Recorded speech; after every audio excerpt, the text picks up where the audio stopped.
बात करेंगे कि नॉन डिसजंक्शन ऑफ क्रोमोसोम जो है ये क्या चीज होती है।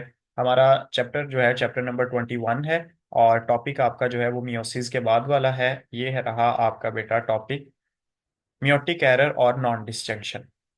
सबसे पहले बेटा हमें आपको समझाना है नॉन डिसजंक्शन के बारे में। नॉन डिसजंक्शन को समझने से पहले आप लोग को डिसजंक्शन समझनी है। डिसजंक्शन क्या होती है, ठीक है जी। अब यहाँ पे आप लोग को जरा सा गौर फरमाना है बेटा। उसके लिए मैंने आपकी फाइल अलहदा बना ली है, मैं क्लास में शेयर भी कर दूंगा। तो चले चलते हैं हम लोगों की आज की फाइल पे। हमारे पास दरअसल मियोटिक एरर को समझाने के लिए मैंने आप लोगों को एक डायग्राम भी शेयर, वीडियो भी शेयर की लिंक के साथ। आप इस वीडियो में देख सकते हैं, हम एनाफेज को दिखा रहे हैं।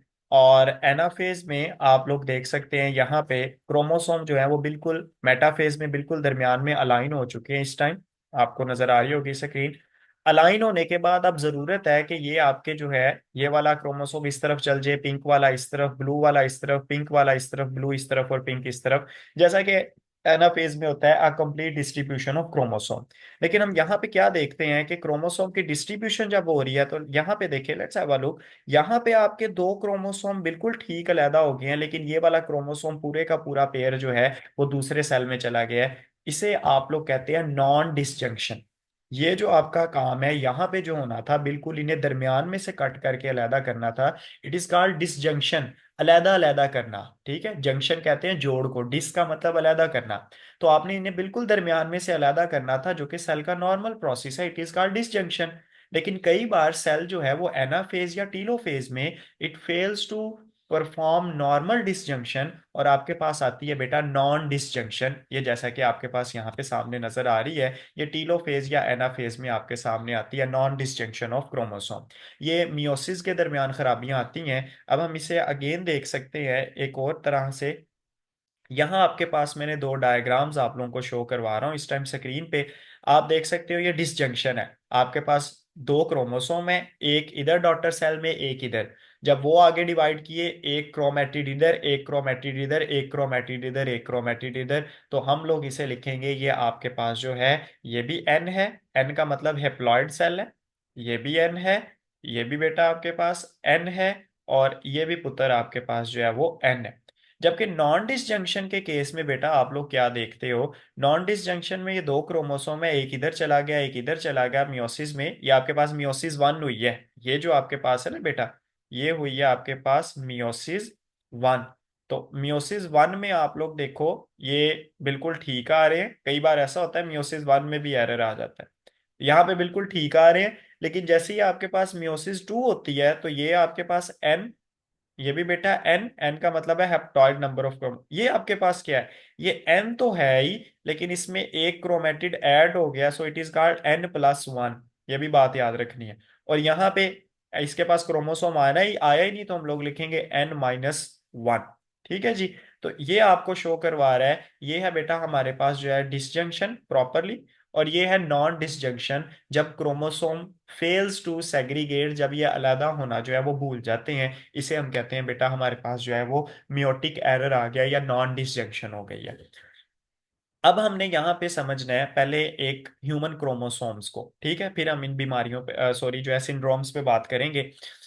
कैरियोटाइप क्या होता है? कैरियोटाइप कहते हैं विजुअल अपीयरेंस ऑफ क्रोमोसोम को, ठीक है। ये बात आपने याद रखनी है। ये बात आप चैप्टर नंबर 22 में जो है वो शुरू पे जाके पढ़ेंगे, व्हाट इज कैरियोटाइप। कैरियोटाइप का मतलब होता है कि क्रोमोसोम जाहरी तौर पे किस तरह के दिखते हैं। ये आपका क्रोमोसोम नंबर वन है, ये क्रोमोसोम नंबर टू है। टोटल आपके पास जो है वो 23 क्रोमोसोम मौजूद होते हैं। आपको पता है 23 पेयर ऑफ क्रोमोसोम है आपके पास। तो ये आप देख सकते हो, ये जोड़ा पहला दूसरा तीसरा और इसी तरह करते करते यहां आप देखो ये लिखा हुआ है एक्स वाई और ये लिखा हुआ है एक्स एक्स। आपको फर्स्ट ईयर में भी पढ़ाया गया होगा, चैप्टर 22 में आप जाके काफी अच्छे तरीके से इसे पढ़ोगे। एक्स एक्स जो है क्रोमोसोम, यानी दो एक्स क्रोमोसोम फीमेल को जाहिर करते हैं और फीमेल में होते हैं। जबकि एक्स वाई क्रोमोसोम जो है ये मेल में होते हैं। वाई क्रोमोसोम जो है ये मेलनेस को शो करता है, दिस वाई। तो आइदर अगर ये मेरा कैरियोटाइप है तो फिर बेटा मेरे पास जो है ये 22 क्रोमोसोम सीधे सीधे ऐसे के ही होंगे। और मेरे पास जो क्रोमोसोम होगा बेटा वो एक्स एक्स वाला नहीं होगा, बल्कि वो होगा एक्स वाई वाला। तो यहाँ पे देखो ये मेरी कैरियोटाइप है। मेरे पास 22 क्रोमोसोम नॉर्मल हैं, एक क्रोमोसोम जो है वो मेरी सेक्सुअल आइडेंटिटी को शो करता है। ये 22 क्रोमोसोम जो पेयर की फॉर्म में है, 22 पेयर की फॉर्म में टोटल 44 क्रोमोसोम है। इनको बेटा हम लोग ऑटोसोम कहते हैं। ये मैं आपको अभी बता रहा हूँ, हालांकि आपने वहां जाके इसको डिस्कस करना है चैप्टर किसी और में। और वो क्रोमोसोम का पेयर जो आपको, जो आपकी सेक्स को, आपके जिन्स को बताता है बेटा, उसे हम लोग कहते हैं सेक्स क्रोमोसोम। ठीक है, सेक्स का मतलब जिन्स होता है। तो यहाँ याद रखें, humans have two type of chromosome, autosome और दूसरा बेटा सेक्स क्रोमोसोम। हमारे पास 22 पेयर होते हैं ऑटोसोम के, यानी 44 क्रोमोसोम। और एक पेयर होता है सेक्स क्रोमोसोम का, यानी दो क्रोमोसोम आपके जो हैं वो सेक्स क्रोमोसोम के होते हैं। तो 22 और एक 23 पेयर, 44 और दो 46 क्रोमोसोम टोटल हो गए। Suppose if someone is female तो उसमें 22 जो है वो ऑटोसोम इस तरह के होंगे, सेक्स क्रोमोसोम जो है वो एक्स एक्स वाला होगा। आप यहाँ पे इसे देख सकते हो, इसे कहते हैं कैरियोटाइप। मैंने ये आपको क्यों समझाई, इस वजह से ताकि हम इसे आगे आने वाले लेक्चर में समझ सकें। अब हम बात करने जा रहे हैं मियोटिक एरर पे, जो कि सिंड्रोम्स होते हैं। What is syndrome? ठीक है, सिंड्रोम ऐसी आपके पास कंडीशन है जहां आपको ग्रुप ऑफ सिम्टम्स मिले।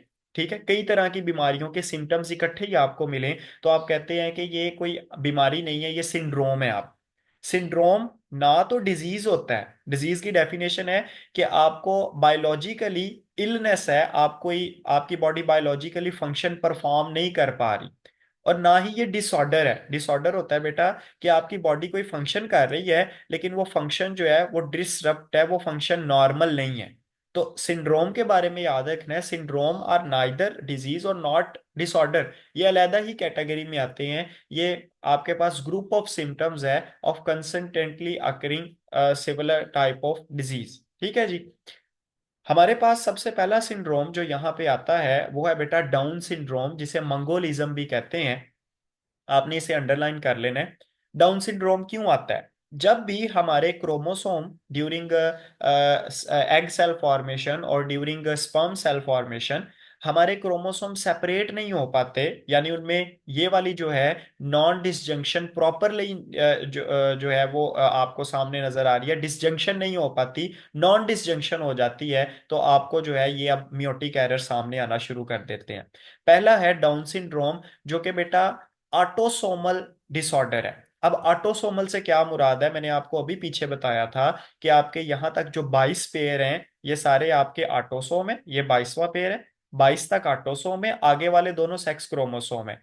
तो आपके ऑटोसोमल क्रोमोसोम में से क्रोमोसोम नंबर 21 जो है वो खराब हो जाता है। कैसे खराब हो जाता है? अगर तो फीमेल एग बना रही है अपना, ठीक है, ड्यूरिंग मेंस्ट्रुएशन, यहाँ पे ड्यूरिंग एग फॉर्मेशन सॉरी, तो यहाँ पे जब एग बन रहा है तो क्रोमोसोम नंबर 21 को आप देखो, बजाय इसके ये आपके पास 1n आता, तो ये आ गया बेटा आपके पास n+1। इसके पास तीन क्रोमोसोम है। आप यहाँ पे, मैं आपको जूम करके दिखा देता हूँ, यहाँ पे देखो। नॉर्मली इसके पास है 1 2 3 क्रोमोसोम है इसके पास, तो हम इसे कहते हैं ट्राइसोमी। ये क्रोमोसोम नंबर 21 की खराबी होती है। तो आपने ये बात भी याद रखनी है कि बेटा हमारे पास डाउन सिंड्रोम जो है इसे ट्राइसोमी, यानी तीन क्रोमोसोम आ जाते हैं आपके 21वें पेयर के अंदर, इसे ट्राइसोमी ऑफ 21st पेयर भी कहते हैं। क्योंकि 21st जो है वो ऑटोसोम में काउंट होता है, इस वजह से इसे ऑटोसोमल डिसऑर्डर भी कहते हैं। मंगोलिज्म या डाउन सिंड्रोम वाले जो बच्चे होते हैं, इनकी बुक पे चले जाएं आप लोग जल्दी से जरा। इनकी जो रेशो है इन बच्चों के पैदा होने की, वो डिपेंड करती है फीमेल की एज पे। ठीक है, होता कुछ यूं है कि अगर मदर जो है वो टीन एजर है, ठीक है, टीन एजर यानी अभी उसकी कम उम्र है मदर, तो टोटल जो अगर 1000 बच्चे हैं तो 1000 बच्चों में से सिर्फ जो है 1 बच्चा जो है वो मंगोलिज्म वाला पैदा हो सकता है, ये चांस है। लेकिन अगर मदर की एज 40 ईयर है या ओल्डर है, 40 साल या उससे ज्यादा मदर की एज, तो फिर बेटा 100 में से कोई आपका एक बच्चा जो है वो लाजमी मंगोलिज्म वाला पैदा होगा। यानी जैसे जैसे एज बढ़ती है फीमेल की, तो उनका जो एग है उसके अंदर नॉन डिसजंक्शन के चांसेस बढ़ जाते हैं, जिससे क्या होता है कि फीमेल का एग 23 क्रोमोसोम बनाने की बजाय बेटा 24 क्रोमोसोम बना लेता है, आपको यहाँ पे लिखा नजर आ रहा है। अब ये 24 क्रोमोसोम जब बनाएगा, दूसरी तरफ से 23 क्रोमोसोम वाला स्पर्म आके इसके साथ अटैच करेगा, तो 46 की बजाय आपके बॉडी के सेल हो जाएंगे बेटा 47। 47 क्रोमोसोम हो जाएंगे, यानी 2n। 2n का मतलब है जो आपका गैमीट सेल आया था, जो आपका फीमेल की तरफ से एग आ रहा है, +1, उसके अंदर एक और जो है वो ऐड हो गया है। ठीक है, तो 46 की बजाय हम 47 वाला जो है वो इंसान है आपके सामने आएगा। ये बॉडी जो है वो किस तरह के सिम्टम शो करती है, यहाँ पे लिखा हुआ है। इन जानदारों में फ्लैट फेस होता है, फेस जरा चपटा होता है, मैं यहाँ पे दिखा रहा हूँ आपको साथ में। ये देखें, दे हैव वेरी फ्लैट फेस।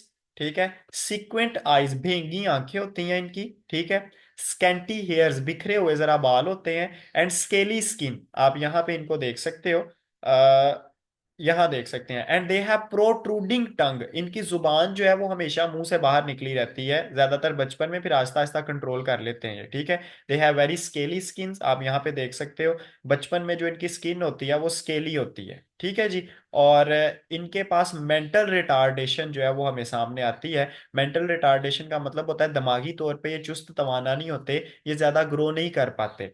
ठीक है, but I found these kids ever time, I found them very cute. मेरे सराउंडिंग में जितने बच्चे भी हैं, अगर मैंने उन्हें कभी देखा है तो मैंने उन्हें नॉर्मल स्कूल में जाते देखा है, शुरुआती एज में। कई स्कूल जो है वो नहीं एडमिशन देते इन बच्चों को, स्पेशल स्कूल्स में भेजने का कहते हैं, लेकिन शुरुआती स्टेज में मैंने उन्हें नॉर्मल स्कूल में जाते देखा है। और they are very humble, they are very sweet children. लेकिन एज के साथ साथ आम इंसान की तरह लर्निंग एबिलिटी नहीं होती, and they are also fails to reproduce, reproduction की एबिलिटी नहीं होती। तो ये चीजें इनको जो है वो फिर नॉर्मल ह्यूमन लाइफ जो है उससे दूर ले जाती हैं। ये आपके पास मंगोलिज्म या डाउन सिंड्रोम कहलाता है। वाइट इज कॉल्ड मंगोलिज्म, क्योंकि इनके चेहरे जो है मंगोलिया के लोगों से मिलते हैं, that's why it is pronounce as mongolism. Down syndrome इस वजह से इनके नाम जो है सिंड्रोम के, जो इन डॉक्टर्स ने जिन्हें जिन्हें दरियाफ्त किया उनके नाम पे फिर इनके आगे नाम रखे हुए हैं हम लोगों ने। ठीक है, आगे हम लोग चलते हैं। हमारे पास जो है वो अगला सिंड्रोम जो है ये है केलाइन फिल्टर सिंड्रोम। केलाइन फिल्टर में आप लोग देखो, ये 22 तक तो आपके ऑटोसोम होते हैं, ये है 23 यानी आपका सेक्स क्रोमोसोम पेयर। इसके अंदर मसला आ गया है। क्या मसला आया है? सेक्स क्रोमोसोम जो है या तो वो एक्स एक्स होंगे, जिसका मतलब है या तो एक इंसान फीमेल है, या वो एक्स वाई, या तो फिर वो मेल है। लेकिन होता कुछ यूं है कि हमारे पास मेल की बॉडी में यहाँ पे एक एक्स क्रोमोसोम और ऐड हो जाता है, तो बज़ाहिरी तौर पे तो वो मेल होता है, they have male reproductive part. ठीक है, लेकिन बॉडी की फिजिक और बॉडी के अंदर कुछ करैक्टर्स जो हैं वो फीमेल वाले आना शुरू हो जाते हैं, जिसकी वजह से आपका सिंड्रोम के लाइन फिल्टर कहलाता है। हम के लाइन फिल्टर को बुक से देखते हैं पहले, ये आपको शॉर्ट क्वेश्चंस आते हैं और एक बार लॉन्ग क्वेश्चन भी आया हुआ है। केलाइन फिल्टर सिंड्रोम में भी आपको 47 क्रोमोसोम वाले जानदार जो है यानी इंसान सामने आते हैं। 44 तो उनके अंदर ऑटोसोम होते हैं, ठीक है, वो नॉर्मल होते हैं। लेकिन जो उनके सेक्स क्रोमोसोम है जिसमें मेल होता है, जैसे कि एक्स वाई, वो मेल होते हैं, लेकिन एक एक्स क्रोमोसोम आप देख रहे हो उनके अंदर ज्यादा आ गया है, यानी फीमेल लाइक कैरेक्टरिस्टिक्स उनके अंदर जरा ज्यादा आ जाएंगी, और ये बॉडी की फिजिक के अंदर आएंगी। उनके बोलने चालने में, चाल ढाल में इस तरह इसके अंदर नहीं आएगी, ये बॉडी फिजिक के अंदर फीमेल लाइक कैरेक्टरिस्टिक्स आएंगी। ठीक है, फिनोटाइपिकली ये मेल है। ठीक है, देखने में, फिनोटाइप का मतलब होता है देखने में, जीनोटाइपिकली जीनियाती तौर पे। तो फिनोटाइपिकली ये मेल है, क्यों? क्योंकि इनके पास ये वाई क्रोमोसोम है, यहाँ पे नजर आ रहा है आपको। फिनोटाइपिकली ये मेल है, but frequently with a large breast. ठीक है, इनके ब्रेस्ट साइज थोड़ा सा जो है वो इंक्रीज हो जाता है ड्यू टू मियोटिक एरर। ठीक है, टेंडेंसी ऑफ टॉलनेस, इनका कद बड़ी तेजी से बड़ा होता है, और आम इंसानों में जरा इनका कद लंबा होता है। ओबेसिटी, मोटापा आ जाता है इनके अंदर। स्मॉल टेस्टिस, टेस्टिस का साइज स्मॉल होता है। And no sperm ejaculation, sperm production नहीं हो पाती।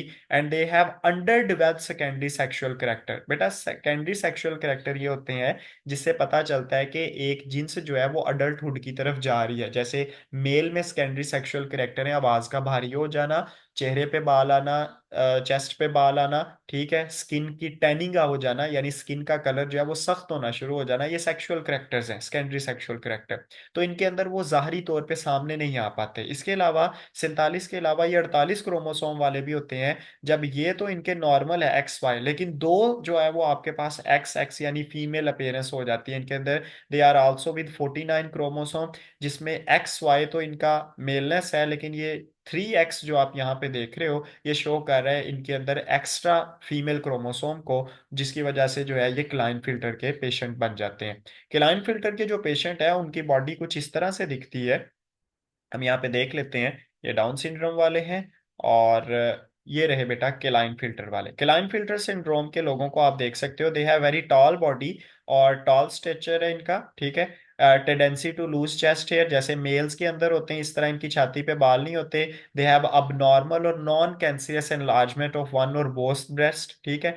नॉन कैंसरियस का मतलब है ये कैंसर नहीं होता, लेकिन ये एनलार्जमेंट हो जाती है इनके। पुअर बियर्ड ग्रोथ, दाढ़ी नहीं आ सकती। Female pattern of fat distribution, अब ये बात आप याद रखें, by nature he female body में फैट जो होता है वो ज्यादातर डिपॉजिट होता है बेटा यहाँ पे एब्डोमेन रीजन में और पेल्विक रीजन में। ये कुदरती तौर पे या फीमेल में फैट यहाँ पे ज्यादा अब्जॉर्ब होता है, ठीक है। यहाँ पे इनके अंदर भी फीमेल की तरह जो है फैट ज्यादा अब्जॉर्ब होता नजर आ रहा है आपको। टेस्टिकुलर एट्रोपी, आपने चैप्टर नंबर 16 में पढ़ा होगा, मस्कुलर एट्रोपी, जहां आपने टेटनस वगैरह पढ़ा था। एट्रोपी का मतलब होता है रिडक्शन इन साइज। तो जो टेस्टिस है उनका साइज रिड्यूस हो जाता है, जिसकी वजह से जो है वो ग्रो नहीं कर पाते और स्पर्म प्रोडक्शन नहीं होती, ठीक है। They are very aggressive to the society, aggressiveness होती है इनमें क्योंकि सोसाइटी इन्हें ज्यादातर अडॉप्ट नहीं कर पाती, इन्हें घुलने मिलने नहीं दिया जाता। तो इस वजह से जो है ये ज्यादातर जो है वो सोशली जो है वो एक्टिव नहीं होते इतना। आफ्टर दैट हम लोग चलते हैं बेटा टर्नर सिंड्रोम की तरफ, जो आपका आखिरी सिंड्रोम है। टर्नर सिंड्रोम में हमारे पास क्या होता है, यहाँ पे देखो जरा, वापस आओ ये मियोटिक एरर पे। हमने अभी तक पढ़ा कि कोई ऑटोसोम है उसके अंदर क्रोमोसोम एंटर हो जाता है ज्यादा, जैसे डाउन सिंड्रोम में हमने पढ़ा। और अभी आपने पढ़ा कि लाइन फिल्टर में एक सेक्स क्रोमोसोम ज्यादा हो जाता है, यानी दोनों केस में क्रोमोसोम ज्यादा हो रहा है। क्या आपने उस सेल के बारे में सोचा है जिसमें से वो क्रोमोसोम निकल के आया और उस सेल में अब क्रोमोसोम जो है वो जीरो है, या उस क्रोमोसोम में जो है वो अब क्रोमोसोम की कमी हो गई है? अब हम उस जानदार की बात करेंगे जिसमें वैसा जो है आपके पास सेल सामने आता है, यानी एग बनेगा फीमेल बॉडी में, लेकिन उस एग में 23 पेयर की बजाय 22 पेयर होंगे। स्पर्म बनेगा मेल में, उसमें 23 पेयर की बजाय 22 पेयर ऑफ क्रोमोसोम होंगे, ठीक है। तो ये एग जब आगे जाके फर्टिलाइज करेगा एक नॉर्मल एग या स्पर्म के साथ, तो आपके पास टर्नर सिंड्रोम सामने आता है। आप देखो टर्नर सिंड्रोम में क्या होता है, इन जानदारों में जो टर्नर वाले पेशेंट होते हैं उनमें एक्स क्रोमोसोम के साथ वाला मिसिंग होता है। अगर तो ये फीमेल था प्रॉपर तो यहाँ पे एक्स एक्स आना चाहिए था, अगर ये मेल है तो फिर यहाँ पे आना चाहिए था एक्स वाई। लेकिन आप यहाँ देखते हो बेटा एक्स के साथ वाला क्रोमोसोम मिसिंग है। तो इस एक्स की वजह से they are female like a parents, ये फीमेल होते हैं, लेकिन दूसरा एक्स नहीं है, तो फीमेल के बाकी कैरेक्टरिस्टिक्स इनके अंदर जो है वो जाहिर नहीं होते। Basically they have very webbed neck, आप इसकी गर्दन देख सकते हैं यहाँ पे, they have very webbed neck, इनकी गर्दन जो है ये यहाँ पे वेब्ड होती है। दे हैव शॉर्ट स्टेचर, अपनी बुक पे चले जाएं वहां पे सारे सिम्टम लिखे हुए हैं। दे हैव शॉर्ट स्टेचर, इनके कद छोटे होते हैं, ठीक है। इसके अलावा आपकी बुक क्या कहती है इनके बारे में? आपकी बुक कहती है they have short stature, they do not often survive pregnancy and are aborted, ज्यादातर तो ये माँ के पेट में सरवाइव नहीं कर पाते। अबॉर्टेड का मतलब है पैदाइश से पहले ही, यानी बिफोर 9 मंथ ही ये जो है पैदा हो जाते हैं, और अबॉर्टेड का मतलब है ये फोर्थ, यानी जो है वो जिंदा नहीं बचते ये, ठीक है। इनके अंदर 44 ऑटोसोम होते हैं, लेकिन 44 और 1 45, और एक मिसिंग है, ठीक है। वो एक्स होना था, वाई होना था, गॉड नोज वो क्या होना था, लेकिन वो मिसिंग है। आपको यहाँ पे शुरू में नजर आ रहा है वन मिसिंग एक्स क्रोमोसोम, ठीक है। तो इनकी फीमेल लाइक अपीयरेंस होती है, शॉर्ट स्टेचर होता है, कद छोटा होता है, वेब्ड नेक होती है, विदाउट ओवरीज, ठीक है। They have blind vagina, vagina है लेकिन ओवरीज नहीं होती। और एब्सेस ऑफ जर्म सेल होती है, यानी फीमेल में जर्म सेल जो है वो आपके पास जो है वो डेफिनेटली एक्सेल है, तो वो उनकी एब्सेंस होती है। इस वजह से ये आपके पास टर्नर सिंड्रोम के पेशेंट आते हैं। हम यहाँ पे इसको कंप्लीट करते हैं, ये 3 तरह के सिंड्रोम आपने डिस्कस किए हैं, और ये डायग्राम जो है वो आपको डिसजंक्शन और नॉन डिसजंक्शन के बारे में बता रही है। यहाँ पे आप देख सकते हो मियोसिस 1 में भी डिस्जंक्शन नॉन डिस्जंक्शन हो सकती है, और मियोसिस 2 में भी हो सकती है, डायग्राम इसकी तरफ इशारा कर रही है। But we have to memorise there, हमने ये वाला टेबल लाजमी याद करना है, हमें ये एमसीक्यूज आता होता है कि डाउन सिंड्रोम जो है वो ट्राइसोमी है किस क्रोमोसोम की, क्रोमोसोम नंबर 21 की। पैटू सिंड्रोम जो है वो किस क्रोमोसोम की जो है वो हमारे पास नॉन डिस्जंक्शन है क्रोमोसोम नंबर 13 की। ठीक है, तो ये आपने इसका बर्थ रेट, इसके बर्थ फ्रीक्वेंसी याद रखनी है आपने इसकी। आपने इनका ये वाला जो है क्रोमोसोम सीक्वेंस ये याद रखना है, ये एमसीक्यूज के तौर पे आपको आएगा। यहाँ से इस मियोटिक एरर को पढ़ने के बाद मैं आपको सजेस्ट करता हूँ कि आप समझें कुछ ऐसे मियोटिक एरर्स के बारे में, क्योंकि चैप्टर हमारा लेक्चर हमारा खत्म हो गया है। मैं कुछ एक्स्ट्रा इन्फॉर्मेशन देना चाह रहा हूँ। हमारे पास और भी कई तरह के जो हैं वो सिंड्रोम्स होते हैं, लाइक ऑटिज्म है, और भी किस तरह के हैं। लेकिन हमेशा सिंड्रोम्स जो हैं वो इंसानों को कमतरी की तरफ नहीं लेके जाते। कई ऐसे सिंड्रोम्स हैं जिससे इंसान की मेंटल कैपेबिलिटीज बढ़ जाती हैं। Either they are enable to count from 1 to 10, 1 से 10 तक गिनती नहीं गिन सकते, लेकिन उनके अंदर कुछ ऐसी एक्टिविटीज बढ़ जाती हैं माइंड की जो उन्हें ज्यादा बेहतर इंसान बनाती हैं। जिस तरह हमारे पास है सर्वेंट ऑटिज्म सिंड्रोम, ये मैं आपको इसका लिख के भी भेज दूंगा। सर्वेंट ऑटिज्म सिंड्रोम वाले जो बच्चे होते हैं, ये एक ही चीज पे फोकस करी जाते हैं। ये म्यूजिक में बहुत अच्छे हो सकते हैं, बाकी इन्हें खाना पीने में भी दुश्वारी बेशक हो रही हो, लेकिन एक चीज पे इतनी महारत हासिल करते हैं कि उसमें परफेक्ट हो जाते हैं। ठीक है, इन्हें सर्वेंट्स कहते हैं। ये 1 से 10 तक गिनती नहीं गिन सकेंगे, लेकिन आपको म्यूजिक की ऐसी ऐसी धुन बना के सुनाएंगे जो आप ना इन्होंने कभी सीखी होगी ना सुनी होगी। ठीक है, खुद ही बना लेंगे। मैथ्स में इतने एग्जैक्ट होंगे कि आप इनसे पूछ लो कि 1990 में फलां तारीख को कौन सा दिन था, तो आपको बता देंगे। ठीक है, लेकिन बोलने से, आई कांटेक्ट करने से कासर होंगे। ठीक है, इसी तरह हमारे पास एक और सिंड्रोम है जो एक नई डिस्कवरी है, उसे कहते हैं एस्पर्जस सिंड्रोम।